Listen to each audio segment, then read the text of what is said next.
Así que se va a titular esta serie La creación y Dios. No se pierdan ninguna de las conferencias que vamos a ir compartiendo, desde luego en diferentes iglesias, pero vamos a comenzar aquí en Toluca con la primera y la segunda parte de la creación y Dios. Y antes de entrar a la Biblia, les pido que la abran en el Génesis capítulo 1 y comenzar a profundizar este pasaje más importante que existe.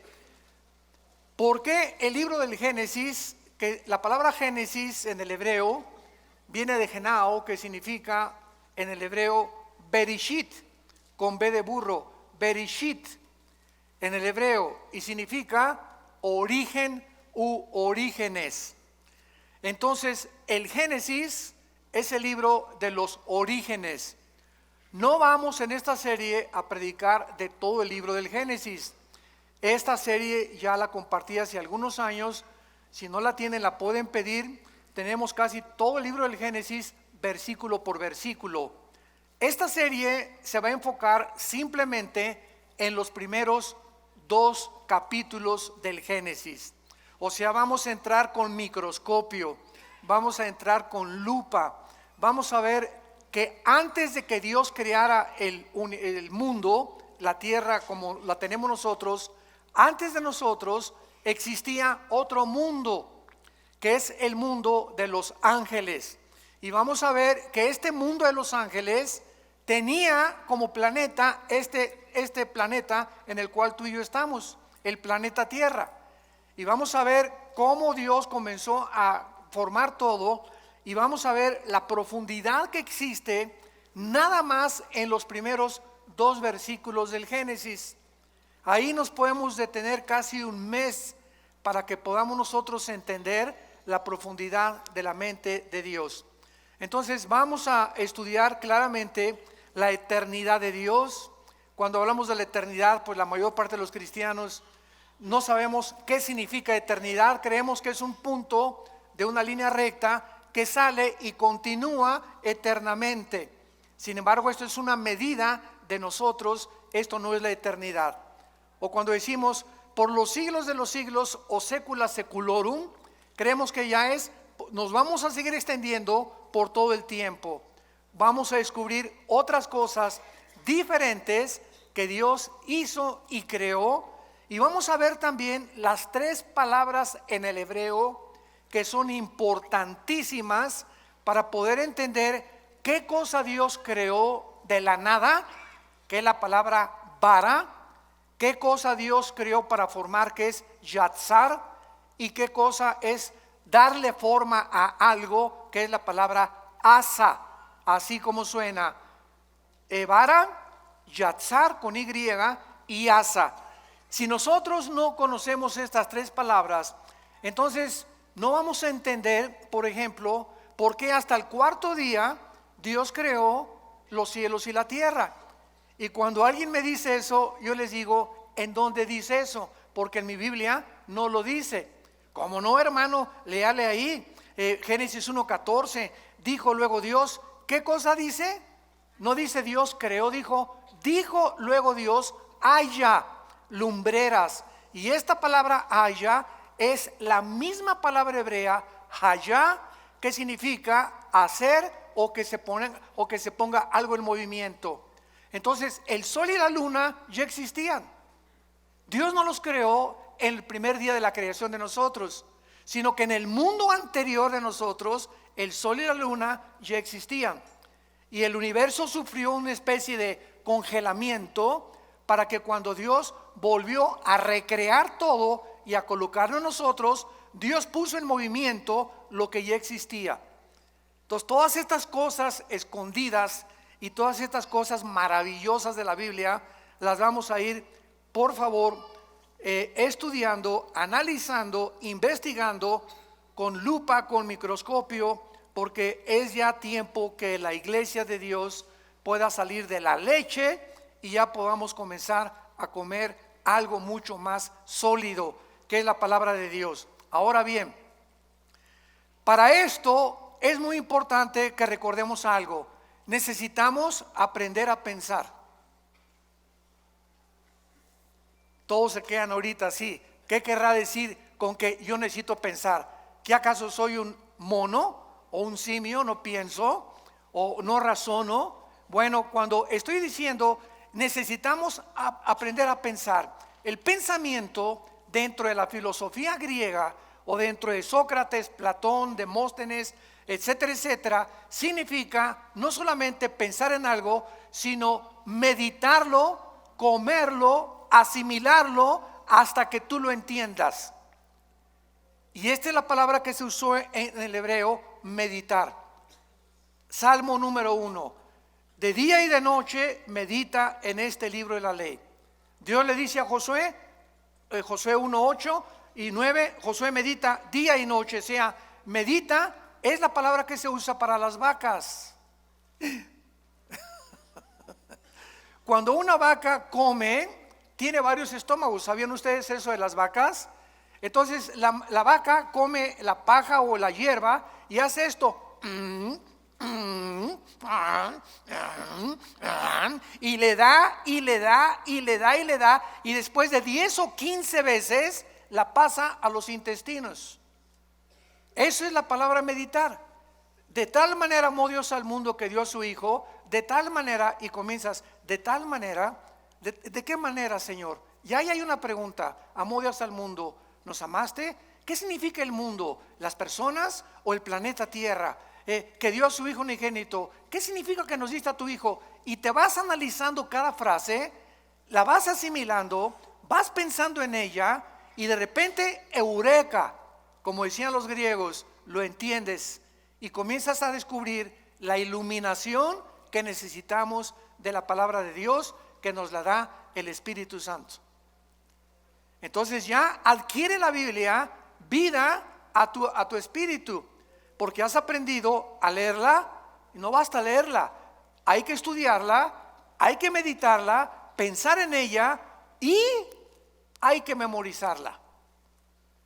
Yo no les pido a nadie que levante su mano en esta mañana, pero ¿cuántos de ustedes memorizan 2 o 4 versículos diarios? Si yo te paso al frente, de perdidas, ¿puedes decir de memoria el Salmo 23? ¿Ya de perdida? ¿O podrías decir de memoria el Salmo 90?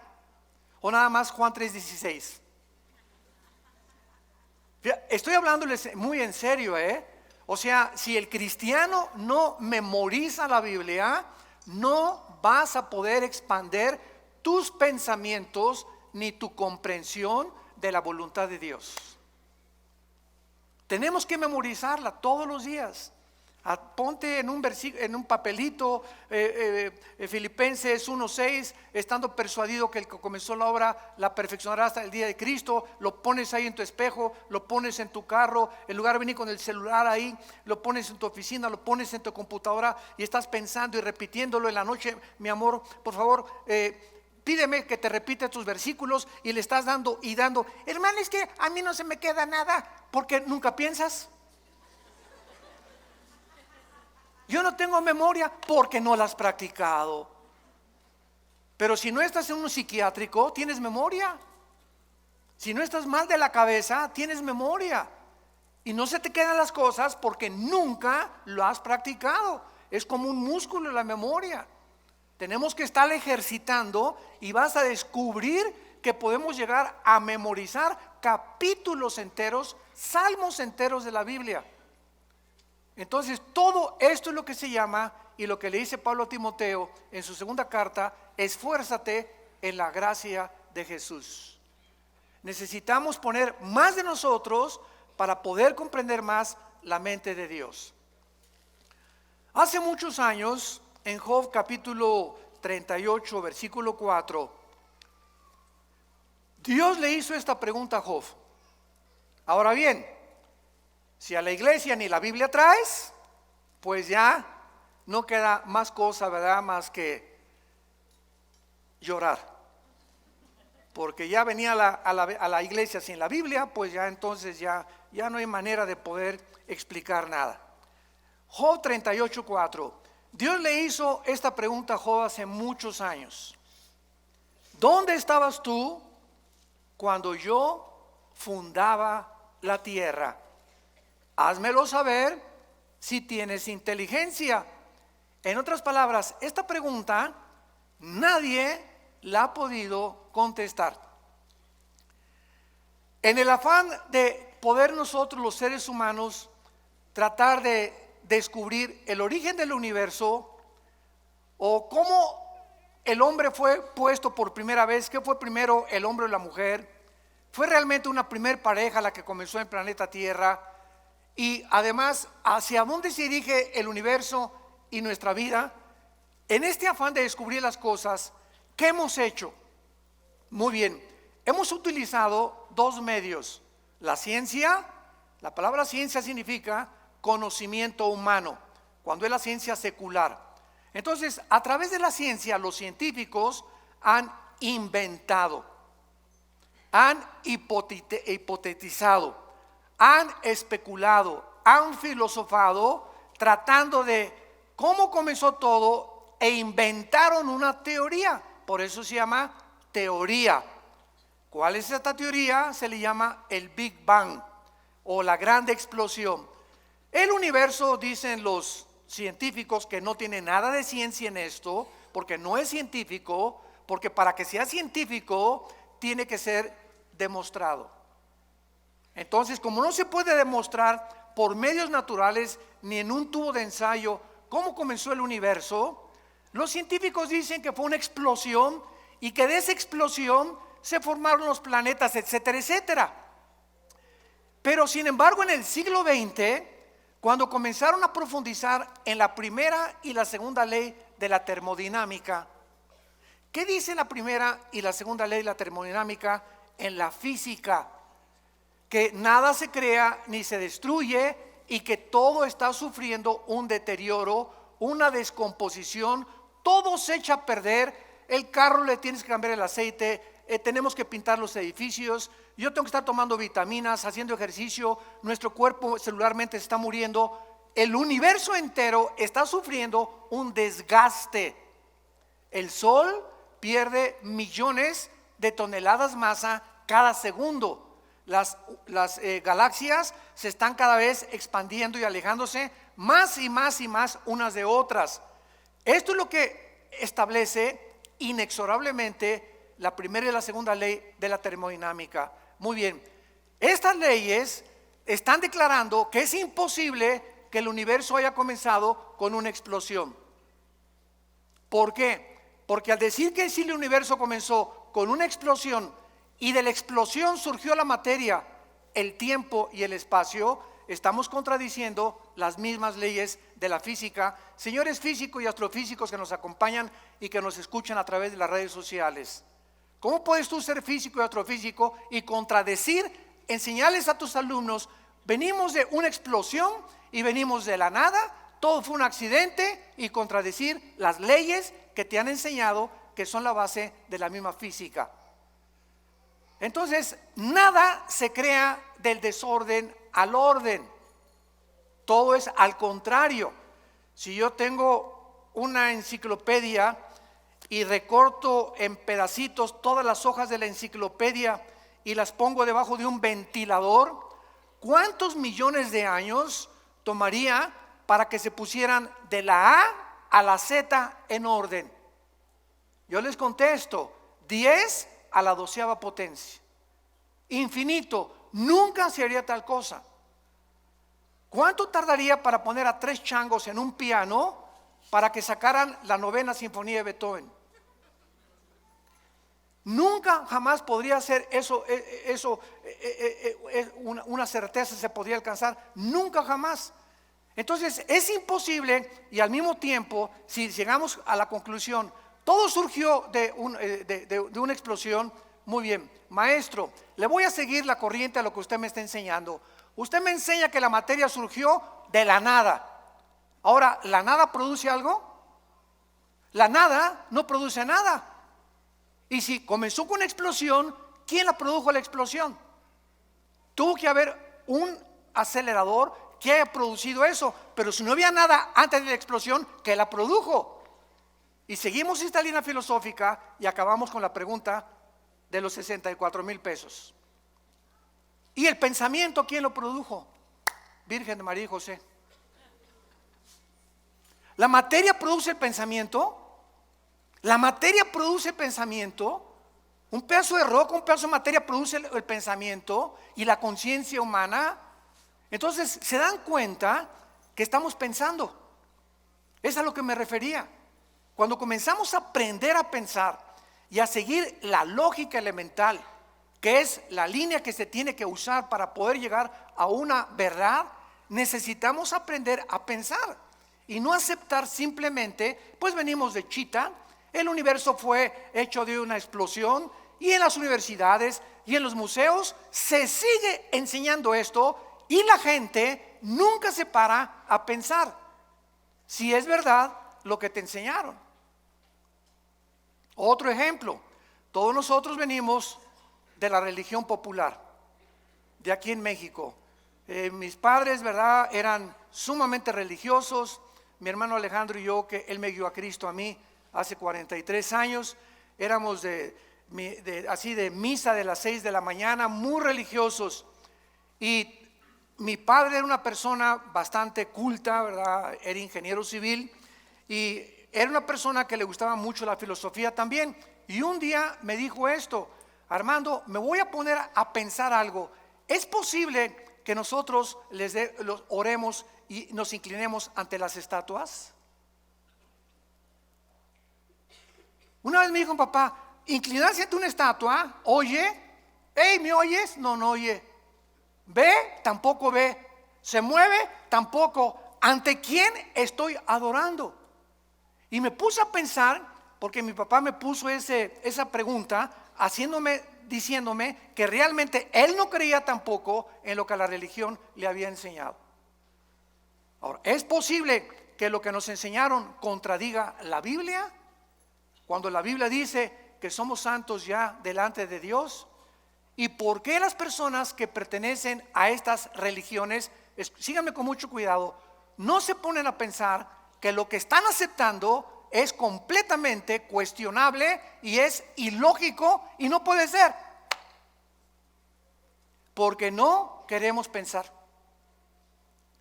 Y tenemos ya que llegar a un momento en que tenemos una capacidad impresionante aquí adentro, todos. No es de que naciste inteligente y que otros nacieron brutos.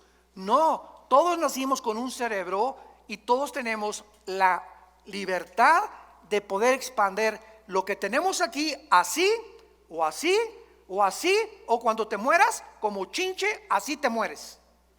Con lo único que supiste, nunca quisiste pensar, todo lo aceptaste de una forma deliberada y nunca quisiste obedecer a Dios, de meditar y leer la palabra de Dios. ¿Dónde estabas tú cuando yo fundaba el universo? Entonces el ser humano ha buscado la ciencia jamás, escúchalo, nunca, díselo a tu maestro, podrá demostrar el origen del universo. Porque para que sea científico, ¿qué cosa? Tiene que ser repetitivo. Ahora muy bien, por eso son teorías. ¿De dónde venía el ser humano? De chita. ¿Realmente venimos de los animales? ¿Puede un camello convertirse en un hipopótamo? ¿Puede una jirafa convertirse en un venado? ¿Puede un tiburón convertirse en una ballena?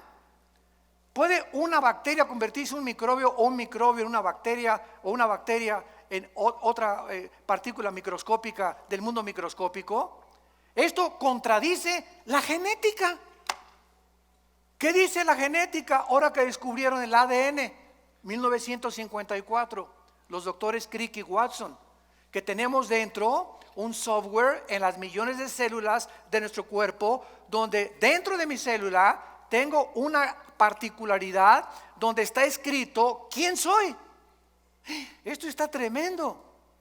Dentro de nuestro cuerpo, en cada una de tus células está escrito quién eres, cuántos años vas a vivir, qué color de ojos tienes, qué color de tu piel es, el color de tu cabello, la altura, la mancha de tu abuelita, las orejas de papalote de tu abuelo, el carácter emocional berrinchudo de tu mamá, etcétera, etcétera. Todo eso está concentrado en el ADN. en el ácido desoxirribonucleico, ADN, dentro de nuestra célula. ¿Quién puso esa información ahí? El ADN de un camello es diferente al ADN de un hipopótamo, de un tigre, de un perro, de una vaca, etcétera, etcétera. La biología y la genética impiden la mutación de una especie a otra especie. ¿De dónde inventan que venimos de los animales?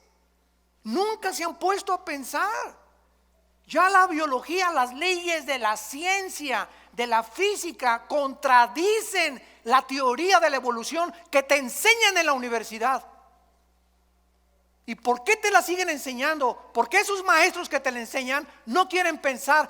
¿Y por qué no quieren pensar? Porque les falta honestidad intelectual.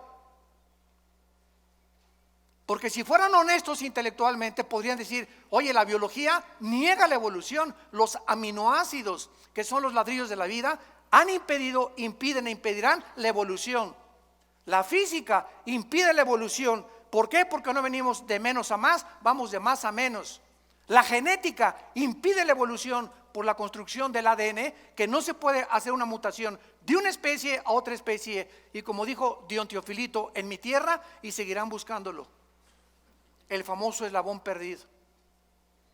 Entonces, cuando tu maestro se vuelva a levantar en la universidad y te diga: venimos de los animales, y Darwin realmente no se ha equivocado en su libro El origen de las especies, levántate y dile a tu maestro: deme usted una muestra de una mutación de una especie a otra especie, y voy a creer que venimos de chita.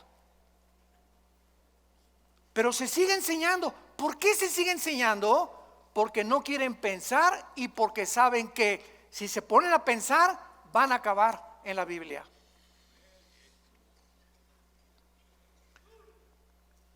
De todas las teorías que existen en el mundo, no hay más que lo que nos han enseñado en la escuela, que venimos de una evolución accidental, fortuita, que venimos de los animales, y la otra explicación de dónde venimos está en la Biblia. No está en el Corán, ni en los Vedas, ni en el Tripitaka de los Budas, ni Mahatma Gandhi, ni de Confucio. En ningún otro libro sagrado, ningún otro libro de los billones de literatura que existen nos dicen de dónde venimos y quiénes somos más que la Biblia. Ahora, ¿de veras dice eso la Biblia? Es lo que vamos a ver. Y no solamente lo dice, sino que lo comprueba. Y conforme el mundo pasa y la ciencia evoluciona, la ciencia dice, y la Biblia tenía razón.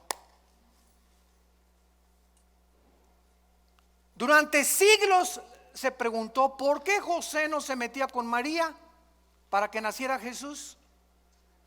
Se aceptó y la iglesia romana dijo: es un dogma de fe. Tienes que creer que Jesús no se metió con María porque es un dogma de fe, sin dar ninguna explicación. Sin embargo, en 1954, lo compartimos en el desayuno ayer, se descubre el ADN y se descubre que el ser humano está dividido en dos: hombres y mujeres, macho camacho y las reinas de la casa. Más nos vale. Ok, ¿qué determina que tú hayas nacido hombre? ¿Y qué determina que tú hayas nacido mujer? ¿Sabes qué determina que seamos hombres y que tú hayas nacido mujer? Nuestros cromosomas. Los cromosomas de la mujer son XX. El hombre tiene XY. El cromosoma Y no lo tiene la mujer, lo tiene el varón. En otras palabras, cuando mi papá se juntó con mi mamá, el cromosoma Y de mi papá ovuló el cromosoma X de mi mamá y nací macho camacho. Y si tú eres mujer, cuando tu papá tuvo relaciones con tu mamá, el cromosoma X del varón ovuló el cromosoma X de tu mamá y naciste mujer. Y hemos llegado a un siglo, el siglo XXI, donde se está discutiendo el género con la famosa biología del transgénero, y decirles que si un niño se quiere vestir de mujer, que lo dejen, Y si una niña si quiere jugar a los soldados, que la dejen y que se vista de soldado. Cuando la misma biología es la que determina, cerremos ya la Biblia, la biología determina quiénes somos. Entonces, si tú tienes, hazte un examen de sangre y tienes la Y, eres hombre. Nadie te va a cambiar y es imposible que te cambien tu masculinidad. Así te hizo Dios, así acéptalo. Y si tienes los dos X, eres mujer. Y nadie se atreva a cambiar tu feminidad con la cual Dios te creó como mujer. Hemos llegado a un grado de dioses de decir, cambiemos a este hombre en mujer y esta mujer en hombre.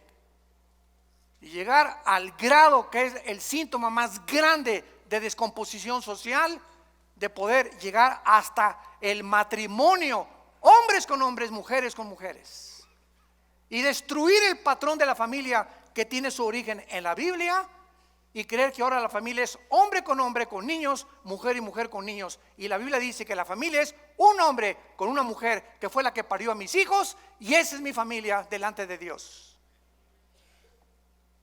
¿A qué grado hemos llegado por no pensar? Lo aceptamos todo y se está convirtiendo en normal. Ya se está aceptando como algo normal. Y ahí están en las bodas de hombres con hombres. Ay, mijito, que se casó con Pepe y Pepe con Carlitos. Que sean felices. ¿Cuál felices? Es una mentira. El 63% de las personas que se han querido cambiar el sexo en el transgénero, lo dicen los psiquiatras, se han suicidado. Cuando una persona pierde su identidad, lucha con demonios que tratan de robarte tu identidad y confundirte, y vienen las depresiones, vienen las luchas angustiosas de las emociones y los sentimientos, porque el diablo te está atormentando. Tienes que ser libre en el nombre de Jesús y aceptar como Dios te hizo.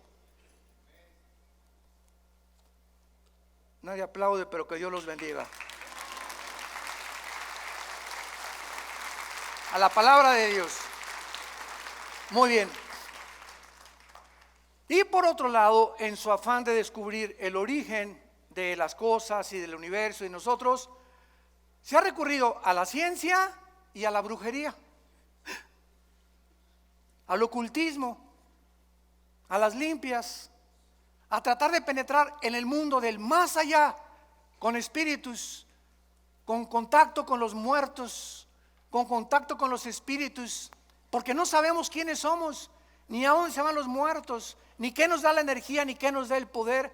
El hombre ha caído en la brujería desde los tiempos de Babilonia, en la Torre de Babel. La Biblia dice que la brujería, la astrología, la magia tuvieron su origen en Babilonia, que es la ciudad más nombrada después de Jerusalén en la Biblia. Comienza la Biblia en Génesis 10 con Babilonia y termina en Apocalipsis 17 y 18 con Babilonia otra vez, porque significa confusión.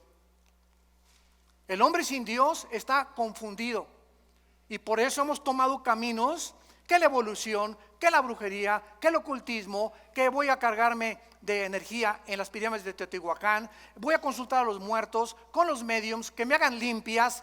Todas estas cosas son el fruto de la ignorancia de la Biblia.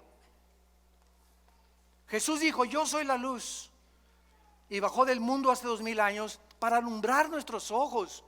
Vivimos en un mundo oscuro, santos de Dios, damas y caballeros, un mundo perdido. Cada quien trae su rollo, cada quien por su camino. Ya los gobiernos no saben cuál gobierno, cuál ideología es la buena. Los economistas están perdidos, las religiones están perdidas, la filosofía está perdida. Ya no hay forma de relativismo, humanismo, hedonismo, etcétera, etcétera. El mundo sigue así. ¿Por qué? Porque estamos en tinieblas. Y Jesús hace 2000 años vino a sacarnos de las tinieblas. Y te ofrecen esta mañana, y ustedes que nos escuchan, salir de esa oscuridad, que las vendas se te caigan, recobrar tu verdadera identidad y ser feliz con una vida en abundancia, que es la vida que Cristo nos vino a dar.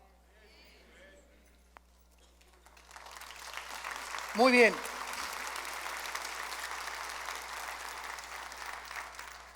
Ahora veamos nosotros, por ejemplo, en el libro de Tito, en la Biblia, que desde el principio Dios hizo una promesa desde que Él creó a entidades espirituales que no todos se llaman ángeles. Vamos a comenzar a aclarar términos. La Biblia le ha llamado ángeles a los serafines, a los querubines y desde luego a los ángeles. La palabra malak, con M de mamá y K al final, malak, en el hebreo significa enviados o correos. Y la palabra angelus en el griego, que se tradujo ángeles, significa lo mismo, mensajeros. Entonces, Dios creó, lo vamos a ver, serafines que se encuentran arriba de Dios. Arriba, todos los días diciendo santo, santo, santo. Dios creó después a otras entidades espirituales que se llaman querubines. La palabra querubín significa los que arden en el hebreo, los que arden. Y acuérdense que cuando Dios diseñó el arca en el tabernáculo, puso dos querubines, ¿se acuerdan? Inclinados con alas, dos alas cada querubín, mirando hacia el propiciatorio, hacia donde la sangre, el sumo sacerdote, una vez al año la derramaba. ¿Por qué? Porque los querubines en la Biblia significan la protección de la santidad de Dios. Entonces, los querubines no son mandados al mundo ni al universo. Son criaturas que están cerca de Dios, pero los ángeles son las criaturas que Dios creó y que se parecen a nosotros. Los ángeles son igualitos a los seres humanos. Si se apareciera ahorita un ángel, no distinguirías si es un ángel o es un ser humano.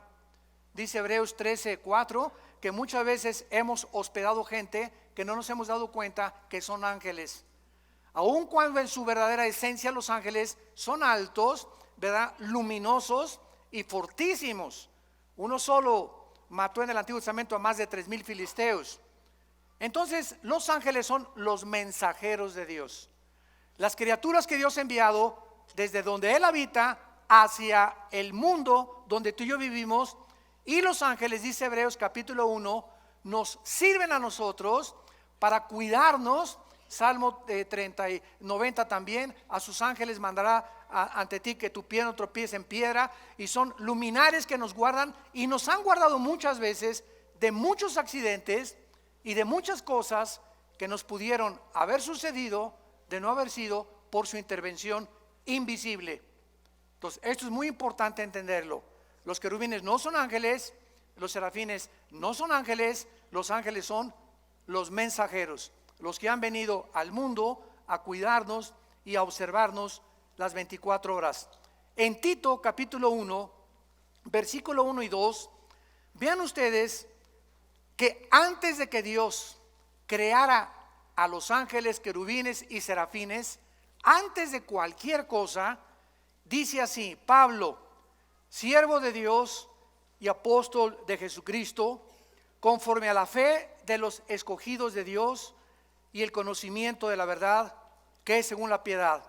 Escucha, en la esperanza de la vida eterna, la cual Dios, que no miente, prometió desde antes de cuando, antes de que nada fuera creado.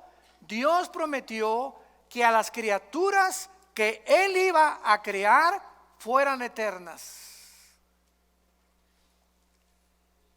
Y todas las criaturas que Dios ha creado somos eternas.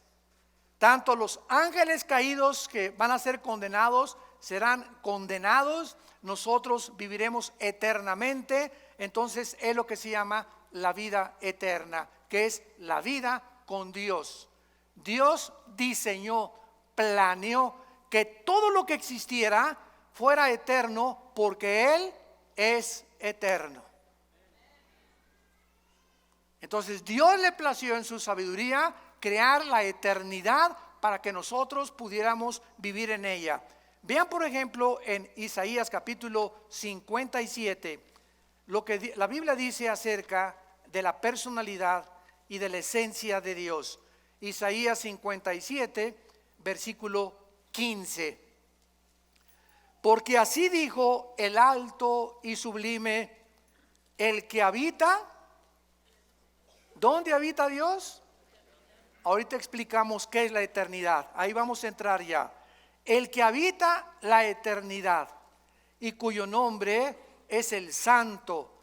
Yo habito en la altura y la santidad, con el quebrantado y humilde de espíritu, para hacer vivir el espíritu de los humildes y vivificar el corazón de los quebrantados. Ahora sí, pongan mucha atención. Ya vamos a comenzar a aclarar muchas cosas.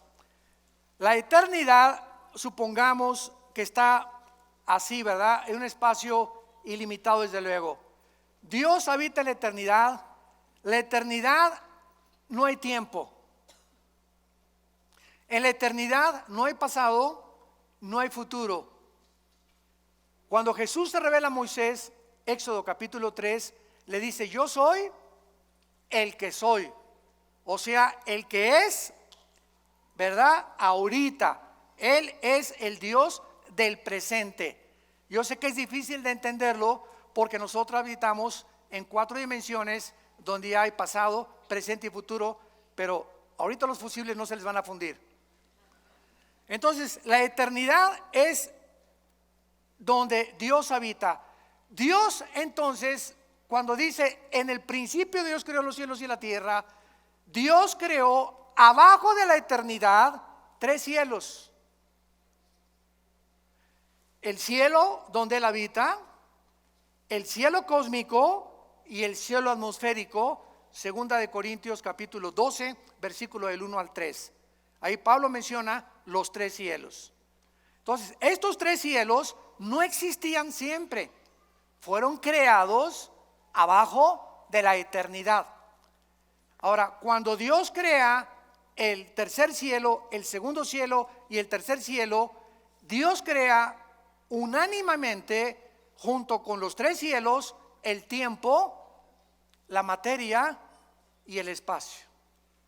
Génesis 1:1. En el principio Dios creó. Cuando estamos hablando del principio, recuerden esto: no es el principio de nuestra creación. No es el principio de nuestra creación, porque es muy claro que los ángeles existían antes que nosotros, como lo vamos a ver. Fueron creados antes que nosotros. Entonces, cuando Dios dice en el principio de Dios, ahí comenzó el tiempo, ahí comenzó la materia, ahí comenzó el espacio. Entonces, en este principio, síganme con mucho cuidado, ya estamos abajo de la eternidad. Comenzó el tiempo, el espacio y la materia. En este principio Dios creó los cielos y la tierra y los ángeles.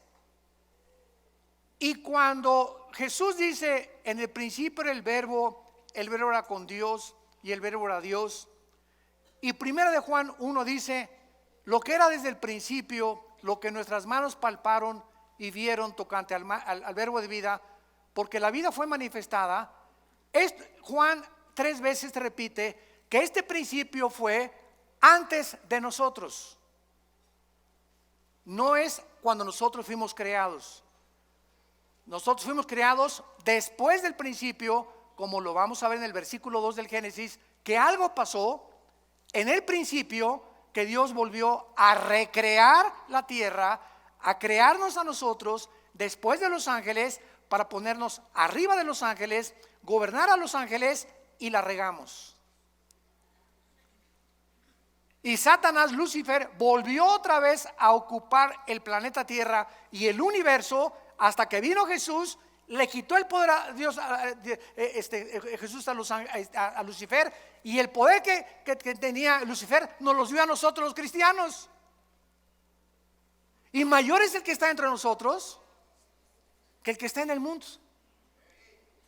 Entonces, Lucifer sigue teniendo el poder que perdimos nosotros con la caída de los Adán y Eva, los primeros padres, pero que se volvió a recobrar con la muerte de Cristo y nos entrega a nosotros Dios el Espíritu Santo, porque recibirán poder.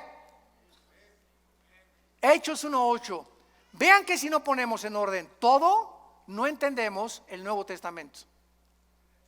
Ese poder es ¿para qué? Para que el que tiene control de nuestro planeta y del universo no se acerque a nosotros, ni a nuestros hijos, ni a tu trabajo, ni a tus finanzas, porque mucho mayor es el que está aquí adentro que todos los millones de demonios que pueda haber en tu casa.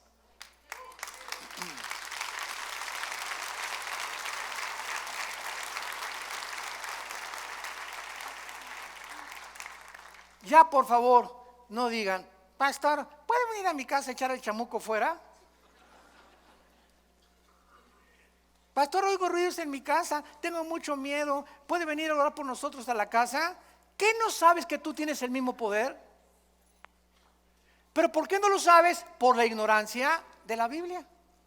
No la estudias, no la meditas, no la lees, no te ha iluminado el Espíritu Santo el entendimiento para saber que en tu casa tú eres el sacerdote con tu esposa y tú puedes llegar a tu casa y en el nombre de Jesús aquí se va cualquier espíritu que no sea el de Dios, y aquí habita Jesús y mi casa es tuya, Señor. Mi dinero en el banco no es mío, es tuyo. Todo lo que tenemos es tuyo. Cualquier daño que le quieran hacer a tus bienes, Señor, te lo hacen a ti, no a mí, porque me pongo a tu disposición, porque tú me hiciste y de tu gracia damos y de tu gracia recibimos.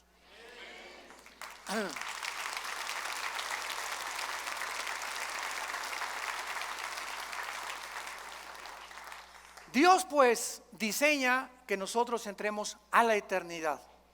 Entonces cuando Jesús dice en Juan 17:3, esta es la vida eterna, Él define la eternidad. ¿Qué es la vida eterna? Jesús nos lo explicó: conocer a Dios. Esta es la vida eterna, que te conozcan. Desde que te convertiste, ¿cuánto has conocido de Dios? ¿Cuánto sabes de su poder? ¿Cuánto sabes del propósito que tiene para tu vida? ¿Por qué vives con estrés todavía, con angustias, con desconfianza, con incredulidad? Ay, subió el peso y cayó el petróleo, hermano, ¿qué voy a hacer? Y si mi esposo se muere y no me da el seguro social, ¿qué voy a hacer? Entonces, ¿tu esperanza era tu esposo? ¿El petróleo? ¿El peso? Dios nos está viendo. Y dice primera de Pedro que somos sostenidos por la fe mediante el poder de Dios. Entonces, cuando tú crees, activas el poder de Dios. El momento que dices, Señor, gracias porque no dependo del dinero ni de mi esposo, ni del diputado, ni de mi amigo, ni del próximo gobierno, ni tampoco mi felicidad depende de si mi esposo me hace feliz, o mi esposa me hace feliz, o mis hijos me felices. Todo depende de ti, de mi relación contigo. Cuando Dios ve esa confianza, te llena de su poder. Y tienes la capacidad de volverte más que vencedor. Porque sin fe es imposible agradar a Dios. ¿Me están siguiendo? Estamos pensando. Muy bien. Dice en primera de Juan capítulo 2, y explicando también la eternidad, porque es importantísimo antes de pasar y profundizar más. Primera de Juan 2:25, y esta es la promesa que Él nos dio otra vez, la vida eterna. Cuando yo oigo que hay cristianos que dicen que la salvación se pierde, les digo, ¿ya pensaron lo que están diciendo? Es que hay 5 pasajes en el Nuevo Testamento que parece que se pierde la vida eterna. Parece contra 200 que te dicen que no se pierden. Y de esos pasajes que parece que se pierde la vida o que se pierde la salvación, son completamente mal interpretados. Lo han sacado fuera de contexto porque no los han estudiado a la luz de las demás partes de la Biblia. ¿Qué es la vida eterna o vida temporal? ¿Cuál es la diferencia? ¿No sabes cuál es la temporalidad? He venido para darles vida temporal. ¿Eso dice la Biblia? No, ¿verdad? Nos viene a dar vida eterna. O sea, cuando un cristiano recibe al Espíritu Santo, en ese momento, dice Efesios capítulo 2, en ese momento entramos a la eternidad. Ya somos eternos. Por eso no vamos a morir espiritualmente jamás ya. Vamos a morir físicamente, nos van a enterrar, pero vamos a seguir viviendo. Tu pariente que se murió la semana pasada, no digas que se murió, pasó a mejor vida. Él sigue viviendo, seguimos viviendo. Esta es la esperanza que Dios nos ha traído, que esta vida no lo es todo. Vamos a seguir viviendo. Y tú lo tienes que creer. Y cuando tú lo crees, no hay nada que te pueda detener, porque para nosotros es ganancia la muerte. Entonces, esta eternidad entra a nuestra vida cuando recibimos a Cristo como nuestro Señor y Salvador. Ya estamos sentados, dice Efesios 2, con Cristo. Ya somos más que vencedores, Efesios 1:3. Ya hemos sido bendecidos con toda bendición espiritual. ¿Qué significa esto? Que ya no le puedo decir a una persona, Dios te bendiga. No hay ninguna parte del Nuevo Testamento donde diga Dios te bendiga, porque dice la Biblia en Efesios 1:3 que ya hemos sido bendecidos. Entonces yo le digo que la gracia y la paz sea contigo. Lean todas las cartas de los apóstoles y jamás dicen que Dios los bendiga. ¿Por qué? Porque ya estamos bendecidos. En otras palabras, ¿tú crees que por decirme Dios me bendiga me va a bendecir? No, ¿verdad? Me va a bendecir si yo ando camino con Él, no porque tú me lo digas. Y menos una persona que no es cristiana, Dios te bendiga. Mentiras, nunca lo va a bendecir. Al contrario, mientras él no reciba a Cristo, su vida irá de maldición en maldición, de botella en botella, de droga en droga, de cine en cine, de teatro en teatro, buscando siempre y sin encontrar. Las bendiciones entran a nuestra vida cuando aceptamos a Cristo como nuestro Salvador. ¿Se dan cuenta cómo tenemos que ubicarnos en tantas cosas en la cristiandad? Y entender qué es lo que realmente Dios quiere decirnos a nosotros. Dice en 1 Juan capítulo 5, versículo 10, el que cree en el Hijo de Dios tiene el testimonio en sí mismo. El que no cree a Dios le ha hecho mentiroso, porque no ha creído en el testimonio que Dios ha dado acerca de su Hijo. Y este es el testimonio que Dios nos ha dado, vida temporal. ¿Eso dice? Vida eterna, para siempre. Nadie jamás nos las puede quitar. Nadie nos puede separar, ni pobreza, ni desnudez, ni demonios, ni ángeles, ni nada. ¿Y qué pasa si me quiero yo alejar de Dios? De la oreja te trae de regreso. Lee el capítulo entero de Hebreos capítulo 12. Dios al que ama y se le brinca las trancas, a esos chivitos que se le brincan las trancas, va y les rompe la pata para que regresen heridos al rebaño. Pero es preferible, dijo Cristo, que pierdas el brazo y pierdas las piernas y te quedes ciego o tengas una enfermedad, a que entres entero al infierno. Somos propiedad de Dios. Nadie nos puede arrebatar la vida eterna. Nadie.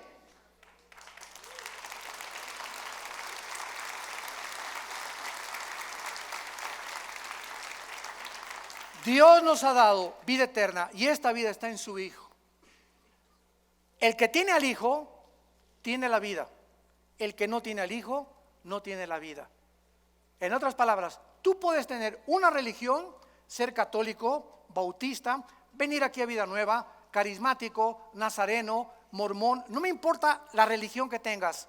Si tú tienes una religión y no tienes al Hijo, no tienes más que una religión, no tienes la vida eterna. Para tener la vida eterna necesitamos que Jesús entre a nuestra vida. Es un regalo que Dios nos da, que le abras tu corazón y que lo recibas como tu Señor y como tu Salvador. Porque Él es el Hijo de Dios, el poseedor de la vida eterna. Y finalmente regresamos a Génesis capítulo 1 y vemos nosotros que al abrir la Biblia, el Espíritu de Dios, lo primero que hace al abrir la Biblia es llevarnos a las primeras palabras que Dios consideró, porque son las primeras palabras de Dios. Dios consideró que era lo primero que tenía que decirnos, que toda la creación tuvo un principio, en el principio. El universo no es eterno, hubo un principio. La ciencia, gracias a Dios, el siglo XX lo reconoció por la segunda ley de la termodinámica, que es imposible que el universo haya sido eterno. Tiene que haber tenido un principio, como la Biblia lo establece y como las leyes de la física lo confirman también. Ahora bien, si el universo tuvo un principio y nosotros de ese principio nos alejamos cuando pecamos contra Dios, cuando tú recibes a Jesucristo, tu vida comienza a tener un principio. Comienzas otra vez a caminar con Dios. ¿Ya naciste de nuevo? ¿Ya tienes a Jesucristo como tu Señor y Salvador? Porque en el momento que tú lo haces, en el principio de mi vida, fue hace 43 años, mi vida antes de que yo fuera cristiano era un desastre. Pero cuando comencé con Cristo, comencé a caminar con Dios. Y a partir de ese momento, todas las bendiciones de Dios, el plan de Dios, la eternidad, lo comencé a comprender. Las vendas se nos caen de los ojos y comenzamos a ver la luz de Jesús. Ustedes son la luz, dijo Jesús, Mateo 5. Así alumbre vuestra luz delante de los hombres. Dios te quiere salvar para que vayas con tu familia que está en la oscuridad, en el paganismo, en la idolatría, en las religiones. Somos la luz del mundo a tus amigos, en tu bufete de abogados, en tu consultorio médico, en tu taller de carpintería, en tu escuela, en tu secundaria. ¡Alumbra! Levanta la voz, no seamos cobardes. Dios no nos ha dado un espíritu de cobardía, sino de poder. ¿Qué importa lo que el mundo diga de nosotros? Caminemos con la bandera de la verdad, de la santidad y de la justicia y alumbremos este mundo que sigue en tinieblas. Te damos gracias, Señor, por tu palabra. Gracias, Señor, por revelarnos las verdades del universo, de nuestro origen, de la importancia de entender y pensar claramente lo que tú nos has dejado como nuestra herencia. Gracias, Señor, porque eres tan maravilloso y tan grande y tan poderoso que queremos cada día conocerte más.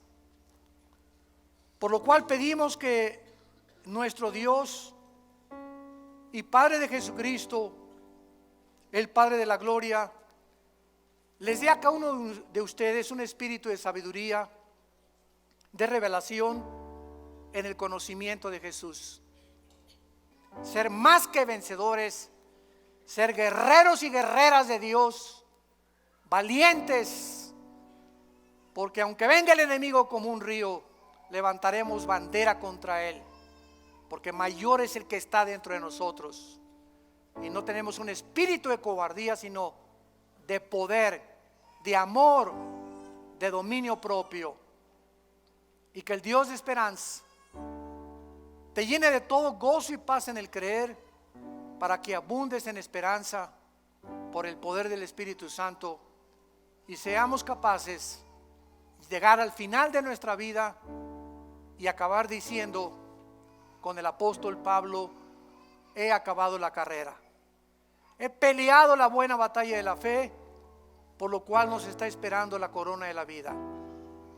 Y todos ustedes en esta mañana que no tienen a Cristo, que no estás seguro de que Jesús vive en tu vida, ahí desde tu lugar, ustedes que nos ven por las redes sociales, dile con todo tu corazón: Señor Jesús, te pido perdón por mis pecados. Creo que en la cruz pagaste con tu sangre por ellos, que a los 3 días te levantaste entre los muertos y que entres a mi corazón en este instante como mi Señor y mi Salvador. En el nombre de Jesús. Amén.